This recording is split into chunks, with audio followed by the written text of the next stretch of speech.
আসসালামু আলাইকুম। আপনাদেরকে সবাইকে মাহে রমজানের শুভেচ্ছা। এই পবিত্র মাসে দেশের সবাই ভালো থাকবেন। বাংলাদেশি মুসলমানদের জন্য এটা খুবই একটা পবিত্র মাস। আমরা সবাইকে এই মাসের ইন্টারিম গভর্নমেন্টের পক্ষ থেকে সবাইকে শুভেচ্ছা জানাচ্ছি। আজকে আমাদের এই প্রেস কনফারেন্সের মূল উদ্দেশ্য হচ্ছে আপনাদেরকে এই যে রোজার উপলক্ষে আমাদের যে জীবনযাত্রা সহনীয় করার জন্য আমাদের যে পদক্ষেপগুলো নেওয়া হয়েছিল সেগুলোর উপরে একটু বলা। আপনারা জানেন যে ইন্টারিম গভর্নমেন্ট অগাস্টের 8 তারিখে তারা টেক ওভার করেছে এবং অগাস্টের 8 তারিখের পরের থেকে প্রথম বেশ কিছু মাস আপনারা জানেন যে বন্যার নিয়ে আমাদেরকে প্রচুর বন্যাতে ফোকাস করতে হয়েছে। 6টা বন্যা হয়েছিল। আর ঠিক অক্টোবর মাস থেকে চিফ অ্যাডভাইজার মহোদয় ইন্টারিম গভর্নমেন্টের সমস্ত উইংকেই এটা অ্যাডভাইজার মহোদয়দেরকে এবং এছাড়া যারা জীবনযাত্রার নিয়ে এই কস্ট অফ লিভিং নিয়ে যারা কাজ করেন, ফুড নিয়ে যারা কাজ করেন, অন্যান্য নিত্য প্রয়োজনীয় দ্রব্য নিয়ে যাদের কাজ করেন, সবাইকে নির্দেশ দিয়েছিলেন যে যাতে রোজাকে ফোকাস করে যে কিভাবে জীবনযাত্রার মান কিভাবে ফুড পণ্যের, বিশেষ করে ফুড এবং অন্যান্য পণ্যের দাম কিভাবে সহনীয় পর্যায়ে আনা যায়, সে লক্ষ্যে ইন্টেন্সিভলি কাজ করা হয়েছে। এবং আমরা আজকে বলতে পারি, আজকে আমাদের কাছে যে ডেটা আছে যে জিনিসপত্রের দামের, বিশেষ করে নিত্য প্রয়োজনীয় ভোগ্য পণ্যের, সেখানে স্পষ্ট দেখা যাচ্ছে যে গত রোজার থেকে এই রোজায় বেশিরভাগ পণ্যেরই দাম সহনীয় পর্যায়ে এসছে, কমেছে।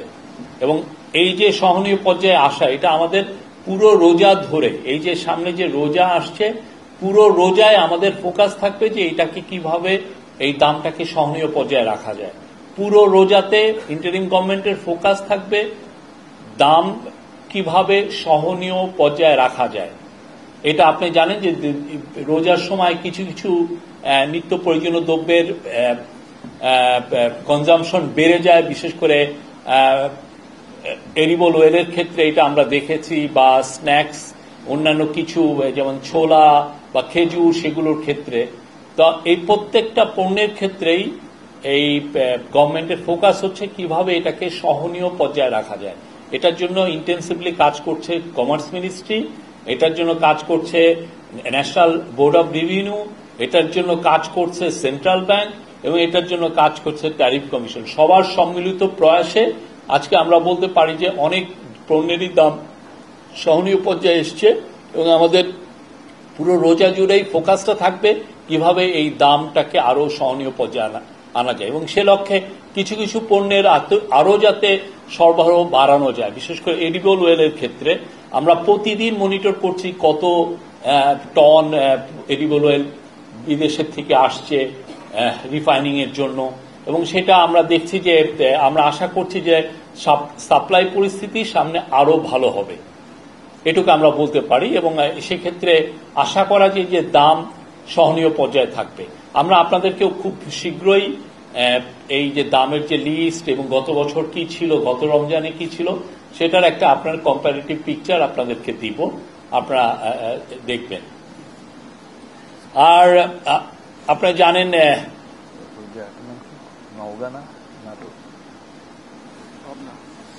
পাবনায় একটা ডাকাতির ঘটনা ঘটেছে, তো সেই বিষয়ে আমাদের ডিপিএস মহোদয় কথা বলবেন।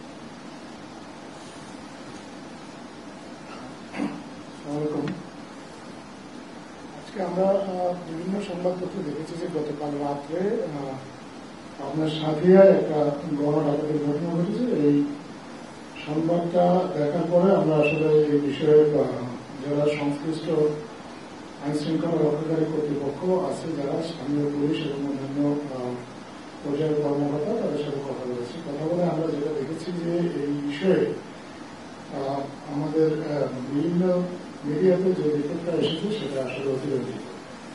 তো প্রকৃত ঘটনা কি, এটা স্থানীয় পুলিশের ভাষাটা আমরা ইতিমধ্যে আপনাদের সাথে শেয়ার করেছি।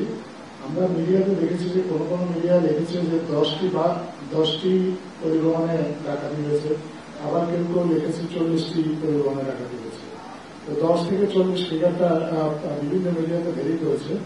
আবার যারা 10টি পরিবহনে ডাকাতি হয়েছে তারাও শিরোনামে 10টি পরিবহন বললেও ভিতরে যে প্রত্যক্ষদর্শী বয়ান দিয়েছে সেখানে বলেছে যে 5 থেকে 6টি গাড়িতে ডাকাতি হয়েছে। এই বিষয়ে আমরা পুলিশের সাথে কথা বলেছি। পুলিশের সাথে আমরা কথা বলে আমরা যেটা জেনেছি সেটা হচ্ছে যে এই আঞ্চলিক একটা সড়ক আপনার সাথিয়ায়, সেখানে গতকাল রাতে গাছের গুঁড়ি ফেলে একটা মাইক্রোবাস এবং একটা মোটরসাইকেল এবং একটা সিএনজি অটো রিক্সা, এই 3টা পরিবহনে ডাকাতি হয়েছে এবং সেখানে আরো 2টো খড়ের ট্রাক ছিল, মোট 5টা পরিবহন ছিল। আর এর বাইরে আর কোনো গাড়ি সেখানে সেভাবে ছিল না। এবং সেখানে ঘটনার পরপরই ঘটনার প্রায় 10 মিনিটের মধ্যেই খবর পেয়ে স্থানীয় পুলিশের টহল দল সেখানে উপস্থিত হয়েছে এবং সেখানে তারপরে আর ঘটনা এরপরে আর কোনো ঘটনা ঘটতে পারেনি। এই বিষয়ে পরবর্তীতে যদি আরো কোনো আপডেট থাকে, কোনো অ্যারেস্ট থাকে, তাহলে আমরা এটা আপনাদের সাথে অবশ্যই শেয়ার করব।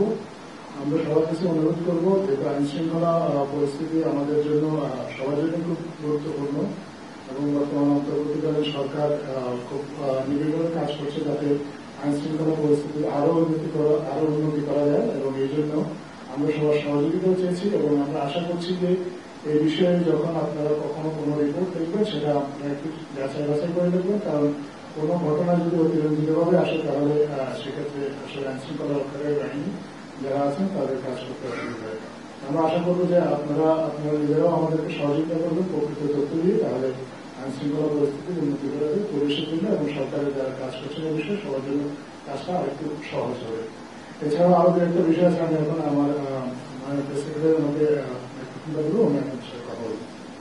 আপনারা জানেন আমরা সোশ্যাল মিডিয়াতে একটা বিষয় লক্ষ্য করছি যে পিরোজপুরে 5টি বাস রিকুইজিশন করে আনা হয়েছে এবং এক ধরনের অ্যালিগেশন আসছে যে পিরোজপুরের যে ডিসি যে ডিস্ট্রিক্ট কমিশনার মহোদয়ের যে অফিস এটা রিকুইজিশন করতে হেল্প করেছে এবং পুরোপুরি এইটার কিছু অ্যালিগেশন আমাদের উদ্দেশ্য করেও বলছে যে এই ক্ষেত্রে ইন্টারিম গভর্নমেন্ট এখানে হয়তোবা এই বাসগুলো রিকুইজিশন করতে হেল্প করেছে। আমি এখানে দ্ব্যর্থকণ্ঠে বলবো যে আমাদের এখানে ইন্টারিম গভর্নমেন্টের এখানে কোনো রোল নাই। যেটা হয়েছে, যেটা আমরা পিরোজপুরের ডিসির সাথে কথা বলেছি, ডিসি আশরাফুল আলম জানিয়েছেন যে গতকাল বা তার আগের দিন থেকেই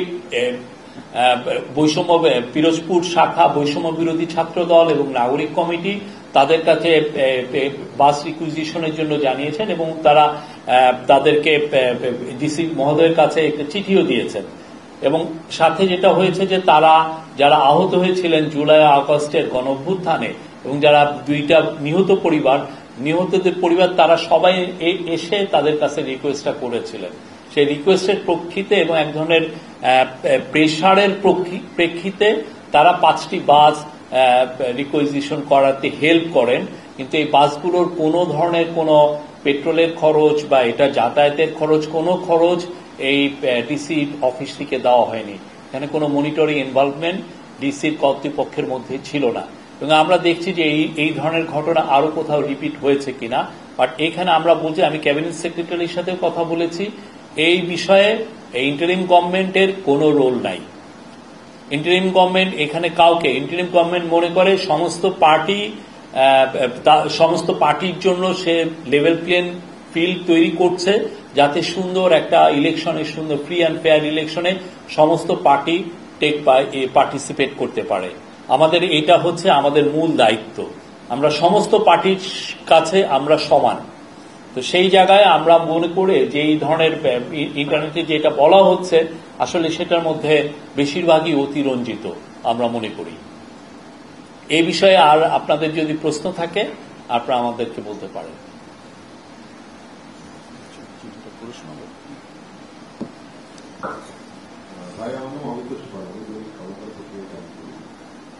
আজকে আমার একটা অভিজ্ঞতা শেয়ার করতে চাচ্ছি। সকালবেলা বাজারে গিয়েছিলাম, তো সেখানে আমি সয়াবিন তেল খুঁজছিলাম, কিন্তু সেখানে আমি সয়াবিন তেল পাইনি। তো তারা বলল যে কয়েকদিন ধরে ক্রাইসিস যাচ্ছে, আপনি কয়েকদিন পরে হয়তো পেতে পারেন। তো এই ক্রাইসিস কিন্তু আসলে বেশ কিছুদিন ধরে চলছে, এটা আসলে একটা বিষয়। এবং আপনিও বলছিলেন যে সয়াবিন তেলের যে বিষয়টা, এটা আসলে কবে নাগাদ এটা কাটবে বা এটা কতদিন কন্টিনিউ করবে, এটা হচ্ছে একটা প্রশ্ন। আর একটু এর সঙ্গে একটু অন্য প্রসঙ্গে একটু সাবমিট করতে চাই। আপনি একটা কোশ্চেন করেন, অন্যান্য অনেকেই তো কোশ্চেন করবে, আপনি একটা কোশ্চেন করেছেন, সেটার উত্তর দিয়ে আমরা সয়াবিন তেলের সরবরাহ পরিস্থিতি প্রতিনিয়ত মনিটর করছি, বোথ লুজ এবং বোটল সয়াবিন তেল।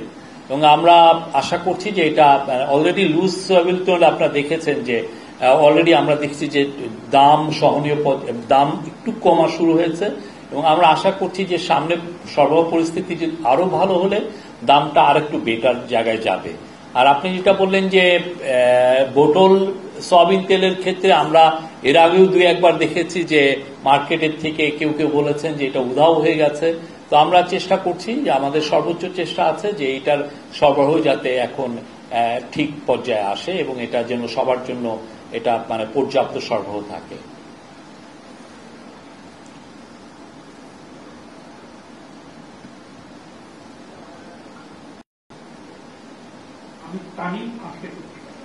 আজকে বিএনপির পক্ষ থেকে বলা হয়েছে যে নির্বাচন এই মাসের মধ্যে নির্বাচন দেওয়ার জন্য, মার্চের মধ্যে নির্বাচন আমরা আবারও বলছি নির্বাচনের রোডম্যাপ কিন্তু দেওয়া হয়েছে।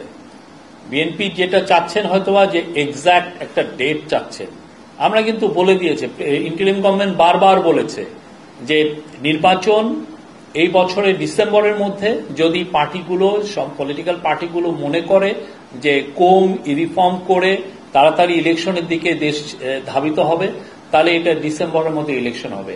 আর যদি না, ওনারা পলিটিক্যাল পার্টি চান যদি আরো কিছু রিফর্ম হোক, হওয়ার পরে ইলেকশন, সেক্ষেত্রে আরো 3 মাস এটা দেরি হতে পারে। বাট তারপরে এপ্রিলের পরে থেকে আপনারা জানেন যে কালবৈশাখীর সিজন শুরু হয়, তারপরে রেনি সিজন শুরু হয়, সেই সময়টা আসলে ইলেকশন করাটা মানে সুইটেবল সময় না।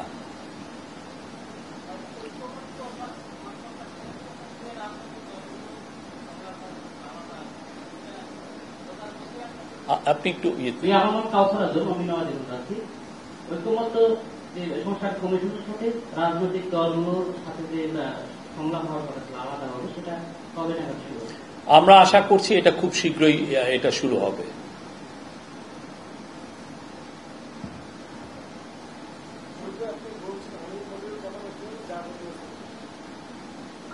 শুধু আপনি বলছিলেন যে পণ্যমূল্য নিয়ন্ত্রণে আপনার আগে থেকে পদক্ষেপ নিয়েছেন এবং এর সুফলও আমরা পাচ্ছি।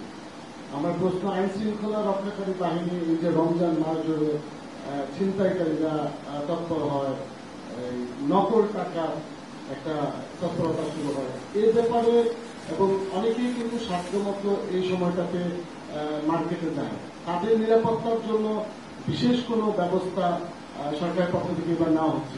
আপনি গত সপ্তাহে মানে এই সপ্তাহে প্রথম থেকে দেখেছেন যে আমরা অনেকগুলো চেক পোস্ট বসিয়েছি, পুলিশদেরকে খুব প্যাট্রোলিংটা সহজ এবং খুব দ্রুত করার জন্য পুলিশ বাহিনী এবং অন্যান্য বাহিনীকে মোটরসাইকেল দেওয়া হচ্ছে। আমাদের পেট্রোলটাও জোরদার করা হয়েছে পুরো সারা বাংলাদেশে।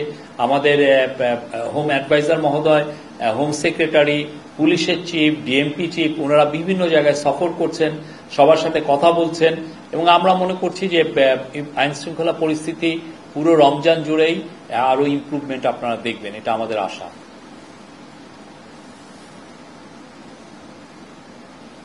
Thank you. Any other question?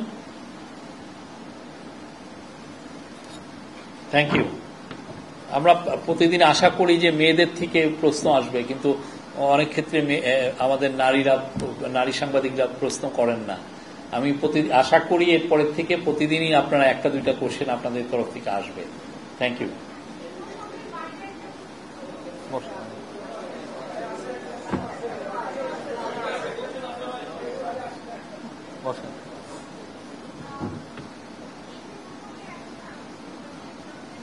এটা ওইটা আওয়াজ হচ্ছে না আপা।